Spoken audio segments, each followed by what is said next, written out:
ଓଡ଼ିଶାରେ ମୁଁ ଯାହା ଦେଖିଛି କାଉଣ୍ଟର ଇଣ୍ଟେଲିଜେନ୍ସ ବୋଲି କିଛି ଜିନିଷ ନାହିଁ। ସେମାନେ ଅନ୍ୟ ଦେଶ ଲୋକ ଆସି ଏଠି କ'ଣ କରୁଛନ୍ତି କ'ଣ ନାହିଁ ସେଇଟା କେହି ଜାଣନ୍ତିନି।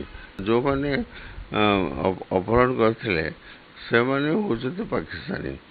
ଯଦି ମାନେ ସ୍ଲିପର ସେଲ୍ ହିସାବରେ ତାକୁ ଆଶ୍ରୟ ଦେଇଛନ୍ତି, ସେ କେଉଁମାନେ ଥିଲେ, କେଉଁଠୁ ଆସିଲେ, କେଉଁଠି ରହିଲେ, କେଉଁଠି ଖାଇଲେ, କେଉଁଠି ପାସପୋର୍ଟ ଆଦି ତିଆରି କଲେ, କେମିତି ଗଲେ, ଭୁବନେଶ୍ୱର ପାସପୋର୍ଟ ହେଇଥିଲା କି କେଉଁ ମୋଡ଼ରେ ଗଲେ, କିଏ ତାଙ୍କୁ ପଇସା ଦେଲା ଇତ୍ୟାଦି ଅନେକ କଥା ଜେରାରେ ଆସିବ।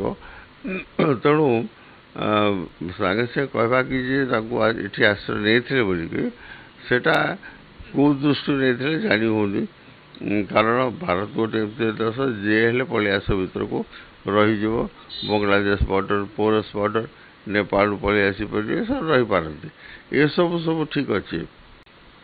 ମୋର କହିବା ଉଦ୍ଦେଶ୍ୟ ହେଲା ଆମେ କେତେ ଯାଏ IB, NIA ଏବଂ ଅନ୍ୟ ରାଜ୍ୟ ଉପରେ ନିର୍ଭର କରିବା।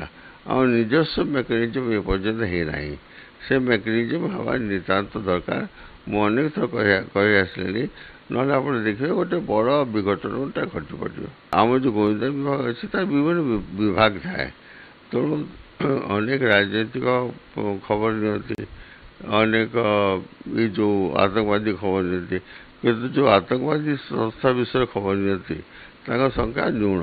ସେଠି ଭଲ ଲୋକ ମଧ୍ୟ ଯାଆନ୍ତିନି ଏବଂ ସେଠି ତାଙ୍କୁ ନୂଆ ରିକ୍ରୁଟ୍ କରିକି ନୂଆ ପ୍ରଶିକ୍ଷଣ ଦେଇ ତାକୁ ନୂଆ ଯନ୍ତ୍ରପାତି ଦେଖିକରି ଯଦି ସେମାନଙ୍କୁ ସୁଦୃଢ଼ କରାଯାଏ ତାହେଲେ ଭବିଷ୍ୟତରେ ଏ ଯେଉଁ ଅଘଟଣଟା ବନ୍ଦ ହୋଇପାରିବ।